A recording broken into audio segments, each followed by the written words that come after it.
Good morning, everyone. I'm Jonathan Isle from the Royal United Services Institute, and good morning to our hundreds of people watching online. This event has been billed as a hybrid event, the new invention of our age, which means that there's a handful of people in the audience and hundreds of you online. I hope you will keep the questions coming in the questions and answers period. At the end of this week, we will commemorate 20 years since the 9/11 events. Seminal events. I don't think anyone doubts their significance, although there may be a lot of doubts about the subsequent policies that were pursued. We thought that this was an appropriate moment for us to take stock of the last 20 years, and I can hardly think of a better person than the Prime Minister who led the nation for a period of 10 years and who was there on the tiller, as it were, on the day of 9/11. He had to make, as we all now know from published memoirs and documents, snap decisions. He knew that there were consequential decisions. He knew that they had to be taken. All the sort of points that we don't mention now with the benefit of hindsight when we talk about how we responded. I hardly need to introduce Tony Blair to this audience, or indeed to anyone. His record speaks for himself. I just would like to say a personal note from our institute.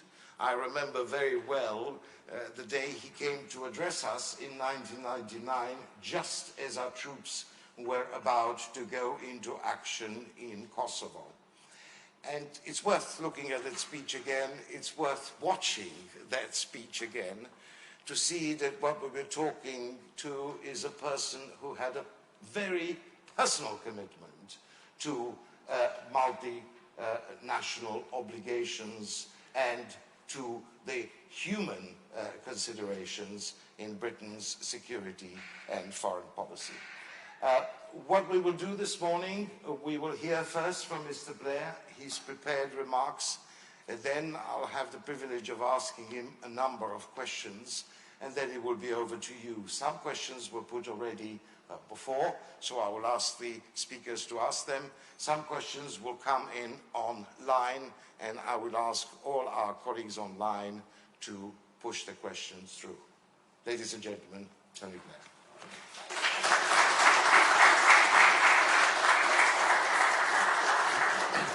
Thanks very much indeed, Jonathan, and thank you, RUSI, for giving me the opportunity to speak to everyone today. It's going to be a relatively short speech to set the scene, and then we'll have the chance for questions and answers. The context of this speech, originally a reflection on the 20 years since 9/11, has dramatically changed as a result of the events of the past 20 days. I will not repeat what I have said about the fact and manner of the withdrawal from Afghanistan. I will focus instead on the policy issues raised by it. The Taliban are part of the global movement of radical Islam. The movement contains many different groups, but they share the same basic ideology. In simple terms, this holds that there is only one true faith, only one true view of that faith, and that society, politics, and culture should be governed only by that view. Radical Islam believes not only in Islamism, the turning of the religion into a political doctrine, but in the justification of struggle, if necessary, armed struggle, to achieve it. Other Islamists agree with the ends but eschew violence, but the ideology itself is in inevitable conflict with open, modern, culturally tolerant societies. Nearly everything about 9/11 and its aftermath, particularly now, is mired in controversy. What cannot be seriously disputed, however, is that since 9/11, Though thankfully there's been no further terrorist attack of that scale, radical Islam has not declined in force. What is disputed is why. Is radical Islam a coherent ideology which represents a first-order threat to our security? Or are we facing, despite some common themes, a series of disconnected security challenges, each of which require handling on its own terms based on local circumstances? Is Islamism a problem or only its manifestation in violent extremism? Is it akin, as I say, to revolutionary communism and must be countered by a combination of security and ideological measures over the long term? Or is that to overstate it, overestimate it, and thus perversely, as some would argue by the interventions in Afghanistan and Iraq, to elevate its appeal rather than diminish its appeal? This is a fundamental strategic question, and it needs a clear answer. In my view, Islamism, both the ideology and the violence, is a first-order security threat, and unchecked, it will come to us, even if centered far from us, as 9/11 demonstrated. The analysis published recently by Dr. El-Badawi from my institute shows how the roots of Islamism stretch back over many decades, grew in strength long before 9/11, and it examines the links between the ideology and the violence. This is supplemented by the excellent analysis of the ulema state concept by Ahmed Kuru and by the annual report we publish of jihadist groups, which shows that this is a global challenge and one that is getting worse. The ideology, whether Shia promulgated by the Islamic Republic of Iran or Sunni promoted by groups on a spectrum from the Muslim Brotherhood through to Al-Qaeda, ISIS, Boko Haram and many others, has been the principal cause of destabilization across the Middle East and beyond, and today in Africa. Like revolutionary communism, it operates in many different arenas and dimensions. And like it, its defeat will come ultimately through confronting both the violence and the ideology by a combination of hard and soft power. Now, if this is a correct analysis, then especially after the fall of Afghanistan, the leading powers must unite to develop an agreed strategy. And even if initial discussions center around Western nations, China and Russia also have an interest in countering this ideology, and our best allies are to be found in the many Muslim countries, including in the Middle East, desperate to retake their religion from extremism. We need also to assess our vulnerability. COVID-19 has taught us about deadly pathogens. Bioterror possibilities may seem like the realm of science fiction, but we would be wise now to prepare for their potential use by non-state actors. On the other hand, if this analysis is rejected, the alternative is, in effect, to say this is a second-order problem where we are directly threatened, we retaliate through counter-terrorism measures, drone strikes, surveillance, special forces, but otherwise we leave alone. But if this is where policy is heading, we have to understand it to its limitations. We need to work out what we mean by not remaking countries from which terrorist threats can arise. I understand it means that we do not do what we tried to do in Afghanistan. Though one thing should be understood: our remaking didn't fail because the people didn't want the country remade. For sure, we could have remade better, but Afghans did not choose the Taliban takeover. The last opinion poll in 2019 showed the Taliban with 4% support amongst the Afghan people. They conquered the country by violence, not persuasion.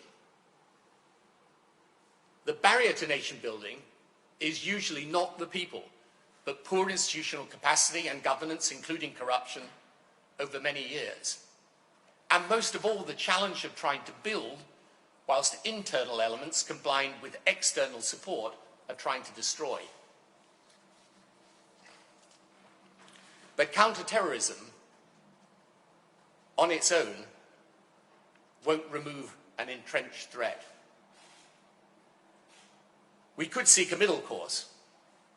For example, in the Sahel, we could adopt a strategy of assisting countries with security, but also supporting the government's own attempts to develop their nations, because poverty and underdevelopment undoubtedly facilitate the extremists.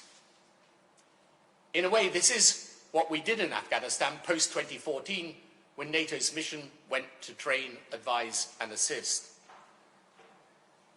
But even here, this will likely encompass more than conventional counterterrorism. We need some boots on the ground. Naturally, our preference is for the boots to be local, but that will not always be possible. Western societies and their political leaders have become, quite understandably, deeply averse to casualties amongst our armed forces. This is not a problem for the armed forces themselves, who are brave and extraordinary people, but it is now an overwhelming political constraint to any commitment to Western boots on the ground except for special forces. Yet the problem this gives rise to is obvious. If the enemy we're fighting knows that the more casualties they inflict, the more our political will erodes, then the incentive structure is plain. There is an additional challenge for Europe and NATO. It is clear now, if it wasn't before, that America has decided that for the foreseeable future, it is a very limited appetite for military engagement. After Kosovo, I initiated European defence with France.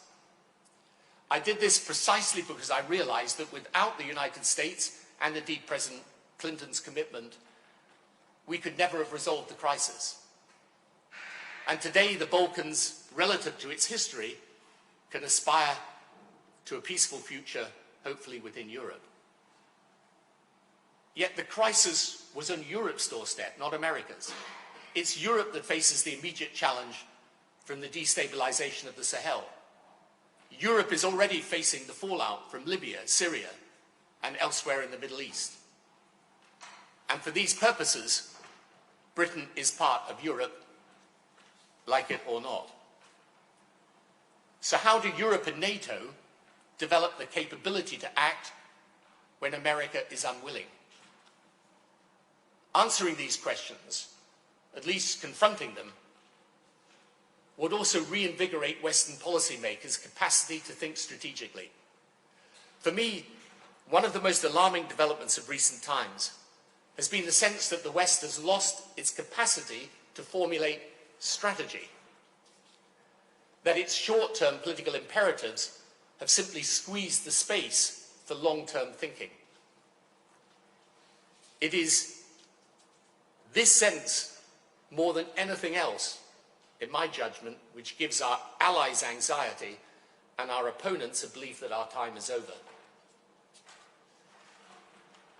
Finally, one of the most depressing things I've heard regularly articulated over the past weeks is the idea that we are foolish in believing that Western notions of liberal democracy and freedom are exportable or will ever take root except in the somewhat decadent terrain of Western society. Now, maybe my generation of leaders were naive in thinking countries could be remade, or maybe the remaking needed to last longer. But we should never forget, as we see the women of Afghanistan in the media, culture, and civic society now flee in fear of their lives, that our values are still those which free people choose. recovering confidence in those values and in their universal application is a necessary part of ensuring we stand up for them and are prepared to defend them. Thank you very much.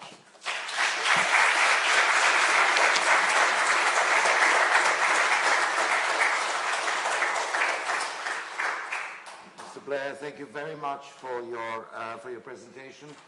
And I should say, for the benefit of journalists or people listening, that both the presentation and the discussion are on the record, so they could be quoted in any shape or form that is required.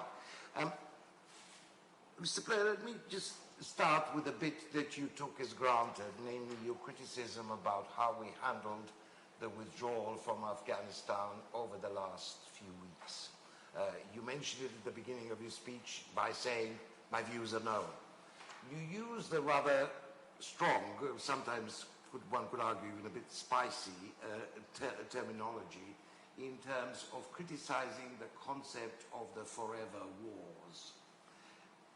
Unpack it for us. Tell us why do you think that the concept is unhelpful or indeed harmful, as you suggested, to the debate on security questions? I mean, the term, or the phrase ending forever wars, has been used by politicians of all political stripes, particularly in the United States. And let me say right at the very beginning, I have a deep respect for President Biden. I admire him and like him, and I agree with many of the things that he's trying to do.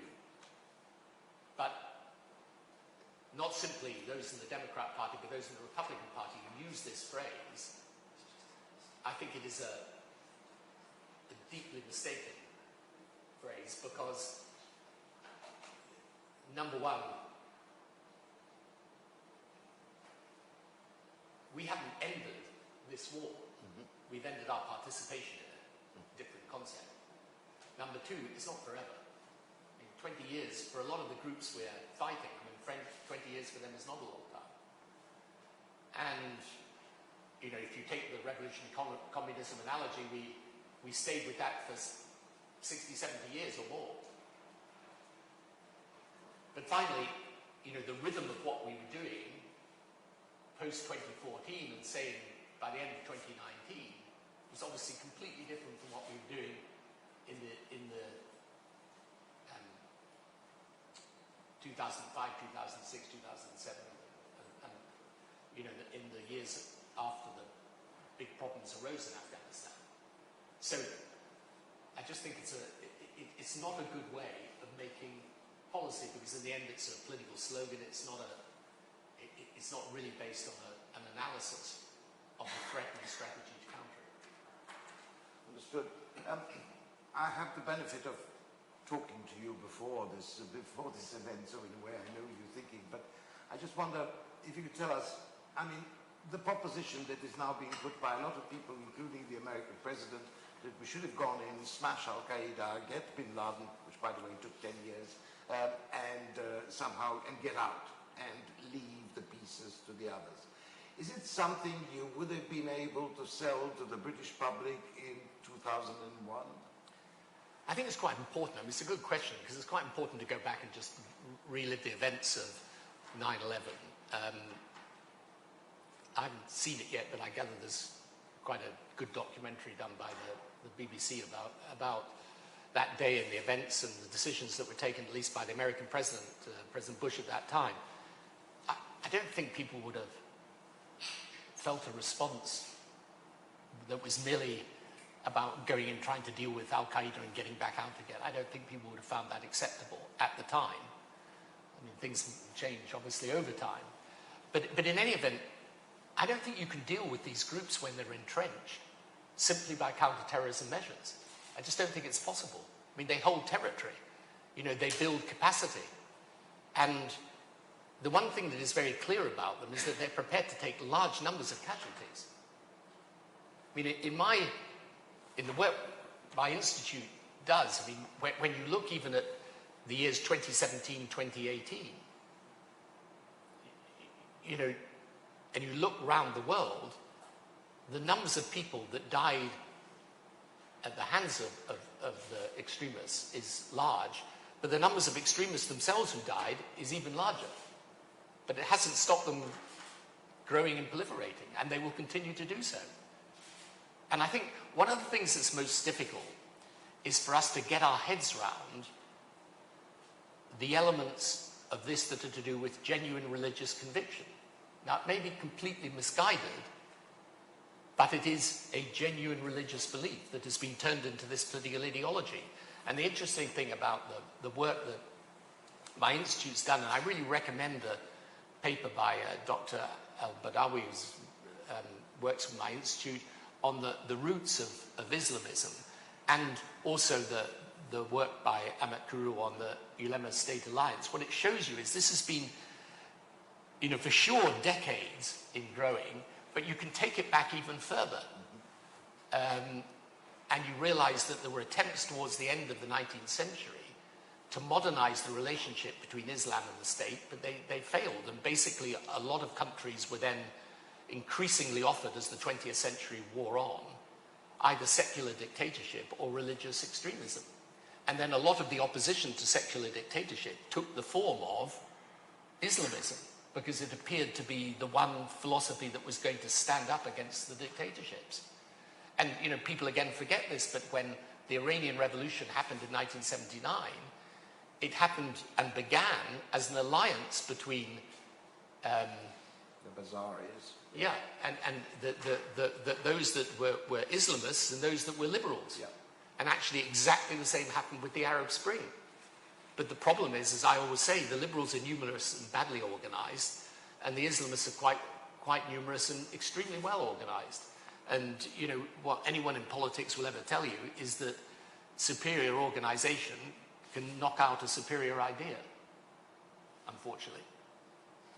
So let me take you on this particular subject, if I may, on Islam, which formed a sort of extremism Islam that formed a large chunk of your speech today.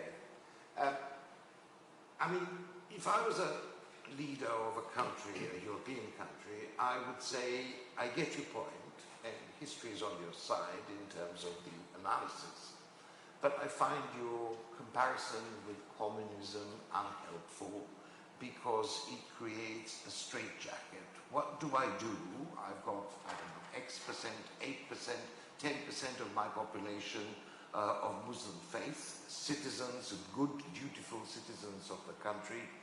I can't brand them all as potential fifth columnists. I have to deal with the situation. How do I separate fighting the extremism from accepting the faith? Yeah, this is, again, a very good point, Jonathan, but it's a very simple one to answer. Probably the majority of Muslims around the world are not Islamists. There's a difference between being a Muslim and being an Islamist, between Islam and Islamism. Islamism is the turning of the religion into a political ideology. And the problem, if you take any religion, it's not a question of Islam. If you took Christianity and turned it into a political ideology, let's say of a particular church, in a particular part of a church, and say, right, the whole of society and politics and culture is going to be run according to the precepts of this church. That would be equally bad. And the whole point about Islamism is that because it believes in the dominant one view of religion, of this religion, it's completely at odds with the way the modern world works. The modern world works through people opening up across boundaries of faith and culture. If you're then saying, well, this is the only faith, and this view is the only view of this faith, it's inconsistent with modern societies. Now, there are people, even within our own societies, who support this. And it's a problem, but you're best to confront it. And, the thing that I find strange about this is, out in the Middle East, where I spend a lot of my time, people today have absolutely no problem in distinguishing between the two things. Because they know the single biggest threat to stability in the Middle East is the idea that you're going to create societies based on a narrow view of religious faith, and you're going to ensure that politics, culture, society, economy is governed by it. And so, you know, I think this is a fundamental question, and it's got to be resolved strategically, because I think the other thing that is also very important is that the question I raised at the outset is, I think, the question, is this a first-order threat or a second-order threat? Right? Is it something we need a big agreed strategy of the leading powers to confront, or is it really a second-order threat? Look, it's not our business unless it comes to our shores. You know, let's not provoke it by going after it. Counter-terrorism, but that's it. Right. My only point is, if that's where we're going, we should decide it as a matter of strategy. We shouldn't tumble into it because the alternatives or what's happened in Afghanistan simply lead us to that conclusion. It's because it's a big decision. It means that you reposition a lot of your analysis of the world. Now, my view is you can't be sure that it would be unwise to relegate it to being a second-order threat, because I don't see it diminishing in the world at the moment. But on this point, and then I'll pass on, there is a stalwart of the Foreign Office who would want to ask a question there on the subject. I think it's on the subject. But just to press you one bit on this question, what would you say to politicians in office today who would say that the comparison between the challenge or the threat of Islamic fundamentalism and communist ideology is not very helpful because it construes a sort of a siege mentality? It could lead to a sort of self-fulfilling prophecy, to use the cliche of us inviting more alienation and therefore more problems. Yeah, so this is the big dilemma.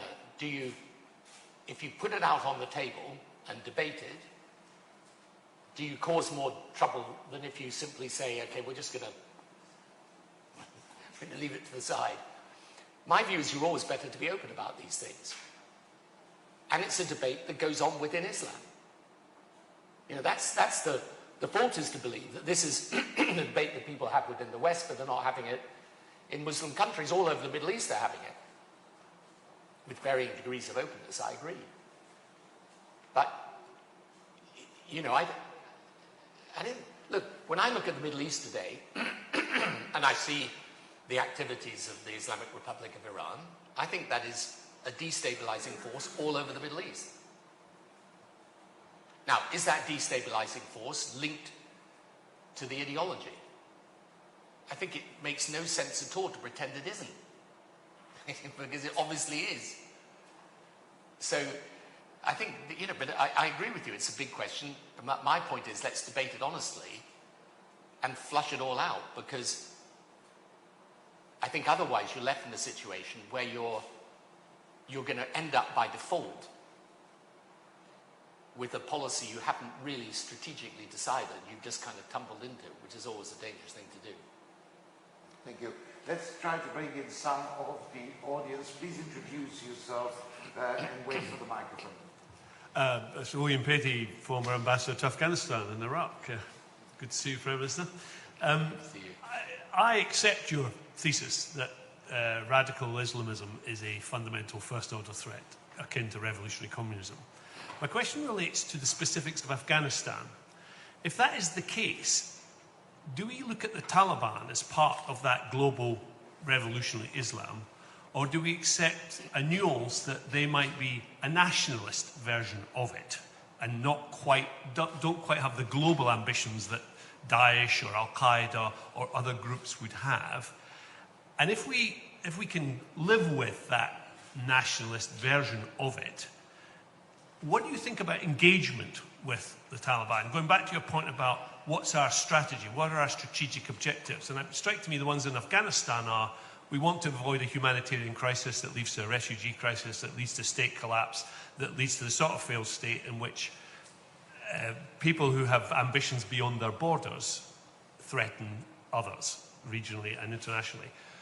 Do we try a policy of engagement with them to avoid those consequences, because they will happen if they don't? So it reminds me of the revolutionary communist analogy. Where would we be if we'd engaged with Castro in Cuba as a unique country rather than as part of global communism? Is Afghanistan a similar analogy? Oh, you could look at Tito, I guess, in Yugoslavia in a way. So I distinguish between the strategy and the tactics. Tactically, you may well have to engage, because that's the reality you're faced with, although you should engage on very clear terms and with some leverage to hold them to account. But I think we've got to be very clear that the ideology they subscribe to is still their ideology. And therefore, and it's an ideology that the people have not chosen to live by. So I'm not, I think in realpolitik, there are going to be a lot of situations, and this is one of them, in which you have to work out what the best way to proceed is for the people in Afghanistan, you know, and for ourselves and our own security. And you know, I don't rule out at all engagement with the Taliban. I'm in favor of engaging with people. I'm just always in favor of engaging from a position of clarity and strength. And I think that, you know, that's where we need to be. But I think one of the risks of this is that we've always got to be mindful of the fact that sometimes we think these groups are opposed to each other, and sometimes they are, but at a certain point they come together and are ideologically coherent. And that's why, you know, we always thought in Iraq it would be impossible for the Iranians to coordinate with Al-Qaeda, but in the end it wasn't when they needed to. And we should never forget that this ideology in the end is fundamentally hostile to our way of life. So my answer is yes, but with care. And as if by magic, we've got Sir John Jenkins, who is another old hand in the Middle East, who actually wrote recently poo-pooing the idea of the reformist Taliban versus the hardline Taliban in terms of future engagement. Sir John. Thanks, Jonathan. I won't argue with William on this matter. I'm a former British diplomat, ambassador to various countries, Saudi Arabia, Iraq, Syria, Libya, other places where certain experiments were tried. The question I wanted to ask, and I thought your speech was great, by the way, relates to domestic politics and what we do about this. Because the issue identified is an issue that isn't just confined to this country. You see it in France, you see it in Germany, you see it in the Netherlands, you see it in Scandinavia and so forth. It's wide. This challenge to what briefly one might call the contemporary liberal state order. I mean, you know, there are complications of that term, but I mean, basically that. And we debated this a lot at the time when I was writing the Muslim Brotherhood Review about what exactly domestic policy, how domestic policy should reflect the understanding of this challenge. And there was a lot of talk about British values. This is something, of course, that has come through into Prevent. The Prevent strategy talks about defending British values. I remember saying to David Cameron at the time, I don't like this term because values change. When you consider values, you can think about values, the things we believed 30 years ago, not necessarily the things we believe today.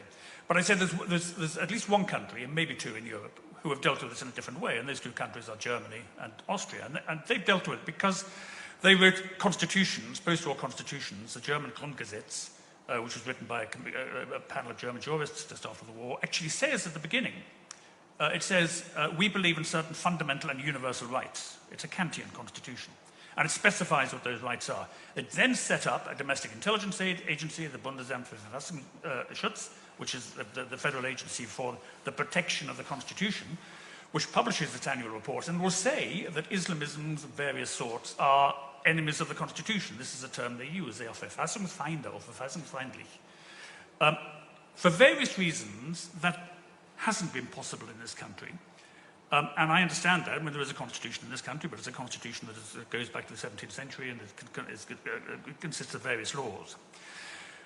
But it does mean that we are disabled, it seems to me, when we want to talk about the threat that ideologies of this sort pose. Because essentially these ideologies are what we would have called at one point seditious. although I don't think the Sedition Act has been used since 1905. You can do this in Germany because you have the constitution and it says what it is to be a member of this political community. We do not have this here. What do we do about it? Yeah, I mean, I think it's easier to specify when you have a constitution that's written. On the other hand, I would say that most people would accept in the UK that even if not written in a constitution, there are certain conventional rights that we take for granted that form the fundamental basis of our society. And Islamism is inconsistent with that. I think the limiting political factor here and in America is that parts of the right have become isolationist and potentially anti-Islam, and parts of the left regard criticism of Islamism as Islamophobic. And what that does is one of my theories of modern Western politics is the absence of a strong centre is creating a situation in which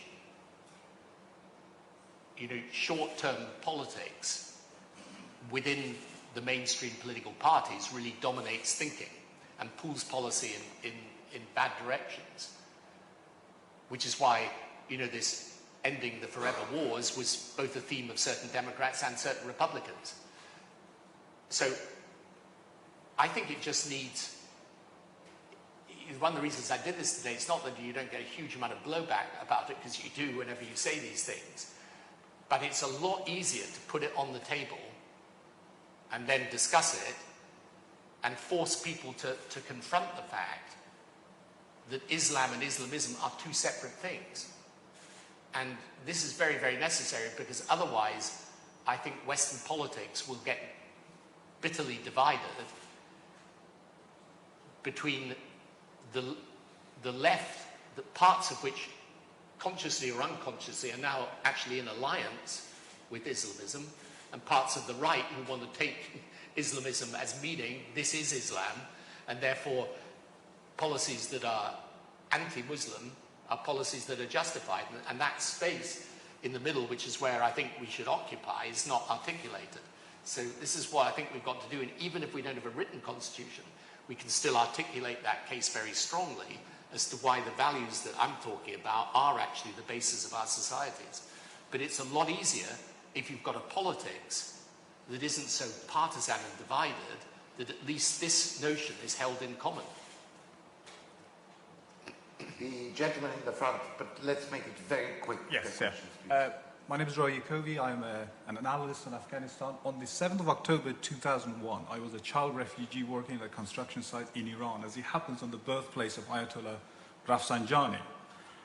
And I heard a tractor driver stand by and say, "Afghan boy, the Americans have just attacked Afghanistan."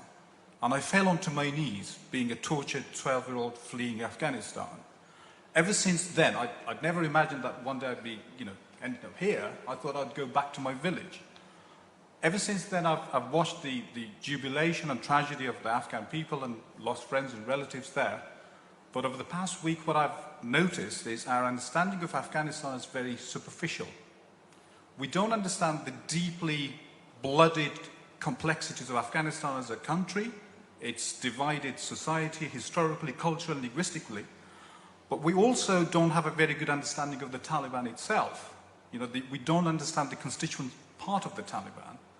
But we're already beginning to see signs of fracture within the group.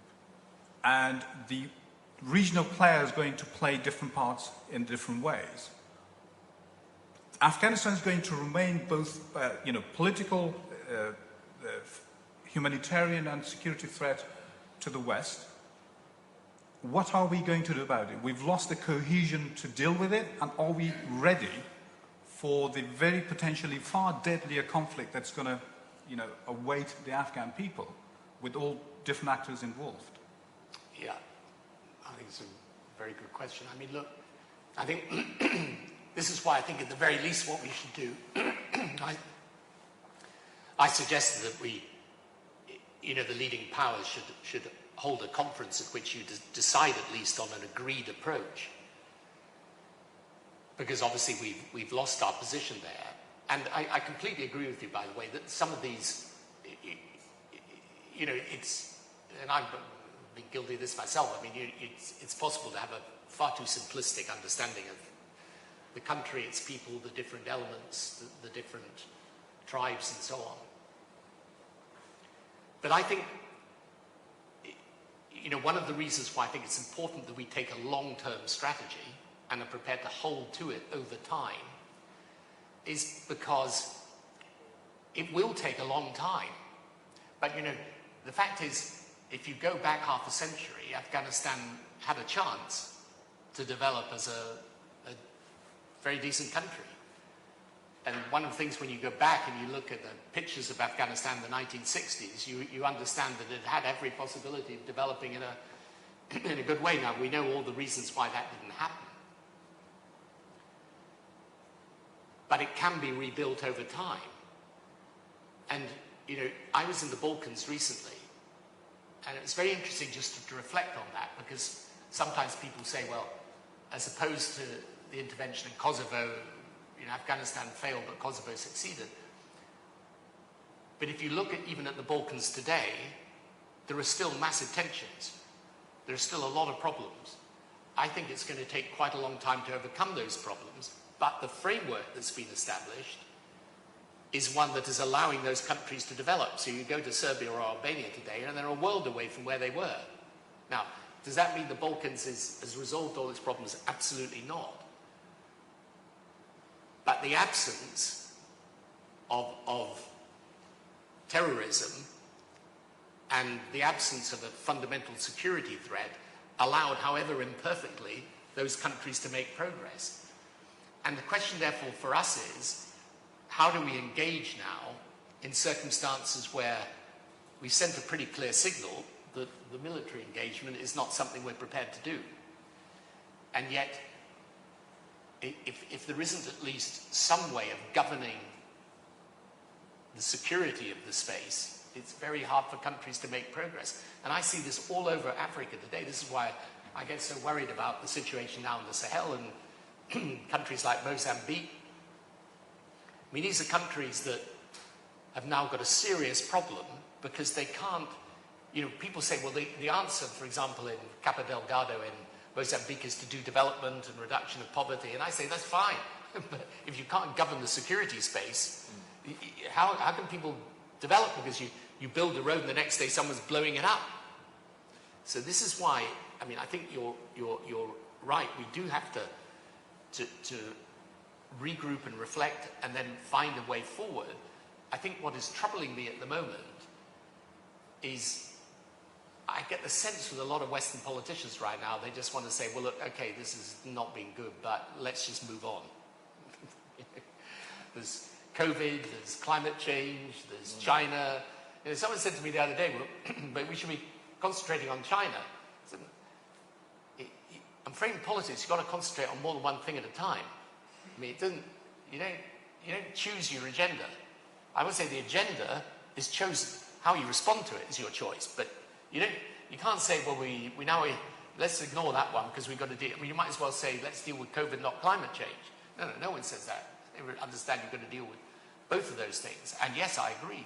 The rise of China poses a big challenge to the West, but so does this.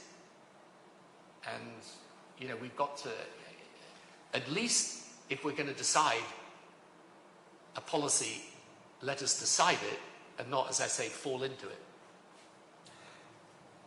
Let me move to some of the questions from the people online who've been waiting very patiently, and then I'll bring it back to the audience here. There's a cheeky question from Anton Gash, who was a British defense attaché in many Southeast Asian countries. Cheeky in a way, as you will see, but it'd be worthwhile putting it to you, which is, let's assume that Tony Blair remained in power for a record-breaking period until today and was still our Prime Minister today. How would our Afghanistan policy would have looked like? Well, I think and hope that we would have had a relationship with the United States that would have allowed us to be part of this decision-making process. And you know, for all the faults of the time I was in office, my relationship, first of all, with President Clinton, then with President Bush, those were strong relationships that meant there was a constant interaction between us as individuals and our systems. Now, I'm not in a position to criticize the existing government because I don't know what's been going on behind the scenes, and always a lot goes on behind the scenes. But I would have hoped that I would have argued, I mean, as I said in the essay that I wrote, I think we didn't need to be in this position. And if you go back to 2019, the challenges were very evident. But we had a sustainable situation, in my view, not an unsustainable one. So I would have tried to argue that case. I would have done a few other things as well, by the way, but on the domestic including front, a Brexit referendum? Not including a Brexit referendum. Okay, which quite neatly leads us to slightly broader perspectives of the UK today, 20 years after 9/11. There's a question online from Craig Sutherland.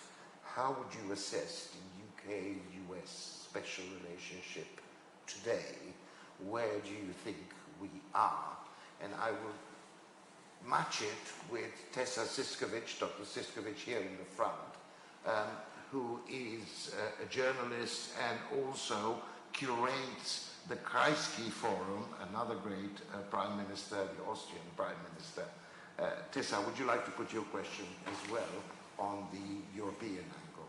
Yeah, as we're talking about the special relationship, and you touched upon it in your remarks before also, I was wondering on what level you would like to see Britain engage with the European partners in the future now, because obviously through Brexit it's more complicated with EU institutions, but maybe also slightly easier bilaterally with France on military issues, or Germany on Secret Service cooperation, these kind of things.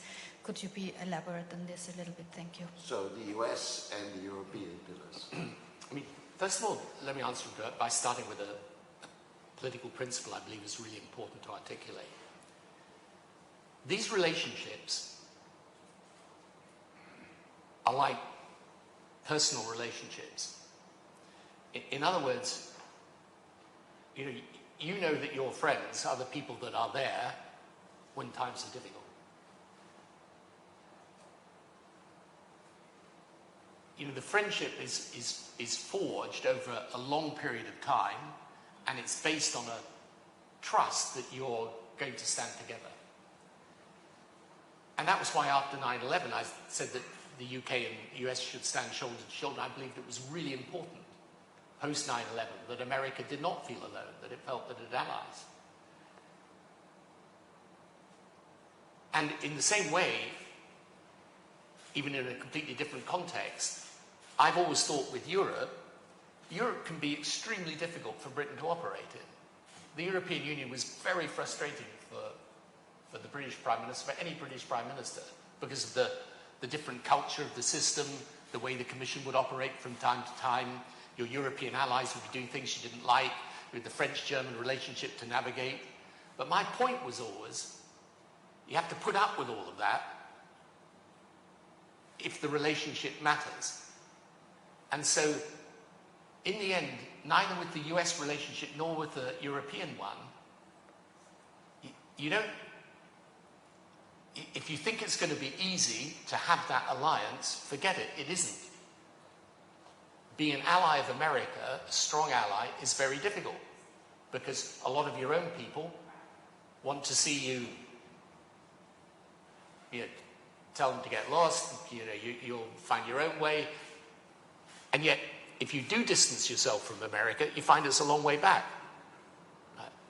Now, I personally believe that we should have, over these last, more than a decade, been strong with America and kept strong with it all the way through. Even when it's President Trump, you may disagree with his politics, you may disagree with his policy.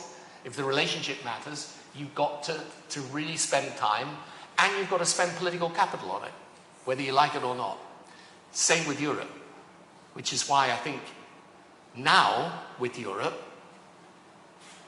right, if I was back in office today, I would realize you've got to repair this relationship with Europe, because you can change your political relationship, but you can't change your geography or your history or your values or your interests. And those are all aligned with Europe. So I think European defence, within the context of NATO, you don't want to do it aimed at NATO, but I think a serious discussion between Britain and its European neighbours as to what we now do in circumstances where I think it is being signalled across the spectrum of American politics that for the foreseeable future they're going to look after their own interests, but in a quite narrowly defined way. Britain's got to decide what it does, because otherwise that relationship with America is not quite the same, and then we're out of Europe and we don't have a relationship there, and that's not a good position for us to be in as a country. So my view is that now is a moment to reach out, and you'll have new leadership in Germany. Go through the French election. Let's assume for the moment that President Macron is re-elected there. You know, that's going to be an opportunity to rebuild some relationships in Europe around something that's a big strategic interest of ours, and we should have the political capacity and imagination to seize that opportunity. Would you want to do it bilaterally or multilaterally? Because there is on offer, of course, what you have started in a big way, the relationship with France on security questions. There is a very thick relationship with Germany. You could argue there's a number of other countries, but not with the European Union as a whole. Or do you want to go into the European Union and then all the theological arguments about NATO, EU, etc., which you are very familiar with? Yeah, that's a good point, but then you've got to navigate it with care. But I think you can navigate it with care. I mean, you may start with the bilateral relationship with France, for example, and build out from there. And this is something where you need those who are expert both in the military and security field to advise you and to set out a plan. But if you just take the Sahel, which my institute works in and which I'm become increasingly obsessed by over these last years, because I think it does represent a future security threat for Europe, including the UK. We don't at the moment have the capacity to help those countries govern their space or get on their feet. And France has been left with its mission there, but I think they are now going to withdraw from that, or at least cut it back substantially. And Afghanistan doesn't make it any easier for President Macron to hold there. So are we just going to let this situation fester until finally we get waves of extremism and migration coming from there, or are we going to try and deal with it? I think building the capacity in cooperation, you're not going to end up with some European army, but in cooperation, countries working together, making sure that they pool their assets effectively. This seems to be, I would take a long, hard look at that at least. Okay. I think we've got time for two questions from the online. The first one is from Sir Harold Walker, an old Middle Eastern hand, again, who's asking, I think, the question that preoccupies you, I know, a lot.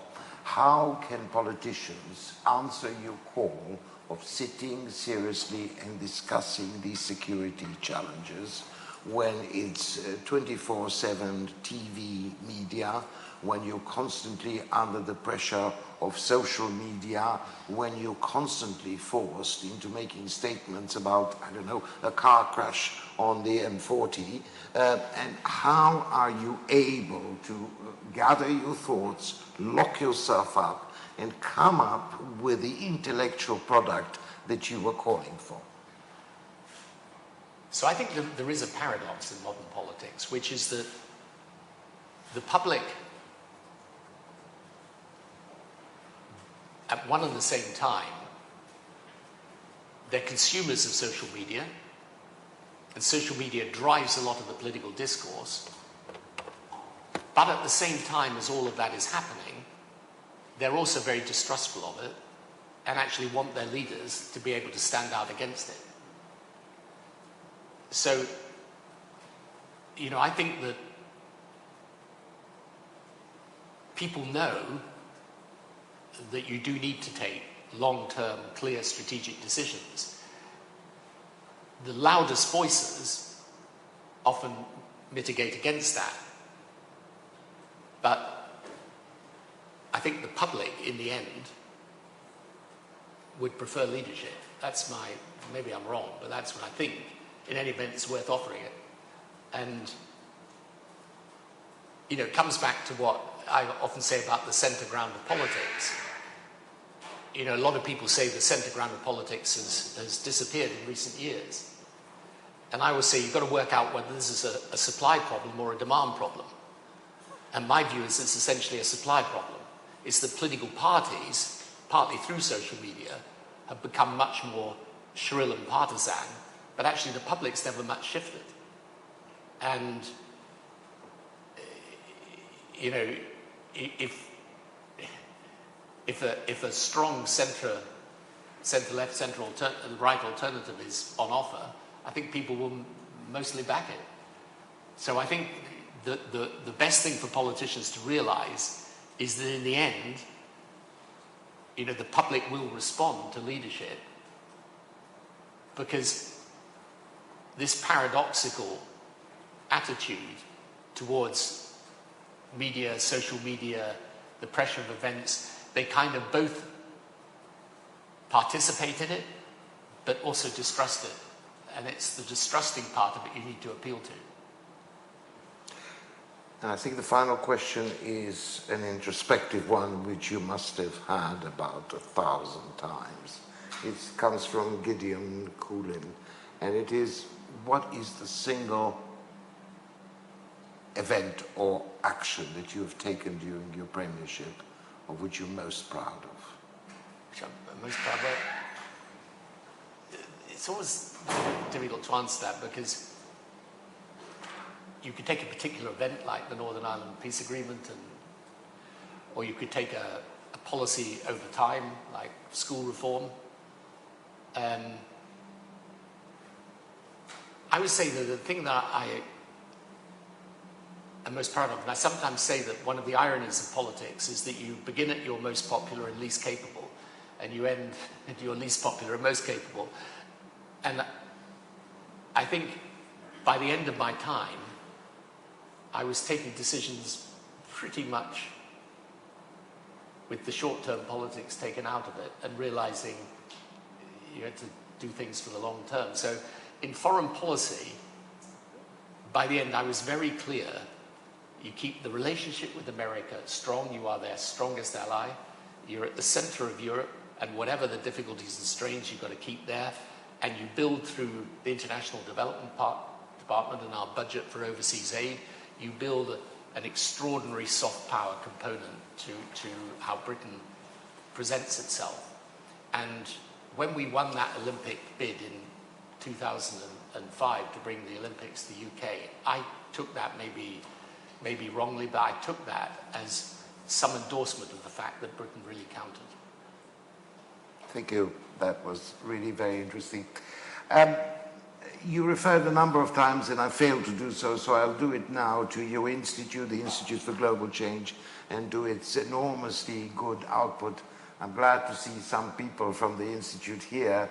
I would recommend to all those who read the material to look very carefully at the output. I consume it regularly, and I find it extremely enlightening. And on a personal note, I must say, I remember, again, I come back to what I said at the beginning of your speech at the Institute in 1999. Sounds a long time ago, different world. And your commitment to a policy of engagement, including the use of military force as a force for good, as we used to say at that time. And it's sort of the cycle closed. I was just trying to remember this morning, the cycle closed. One of the youngest members of staff that we recruited now is the son of Kosovar refugees who said unashamedly that he owes his existence to you. So in many respects, you know, there is a personal touch to this that touches us. Mr. Blair, thank you very much for your presentation, and thanks to the very large audience for taking part. Thank you.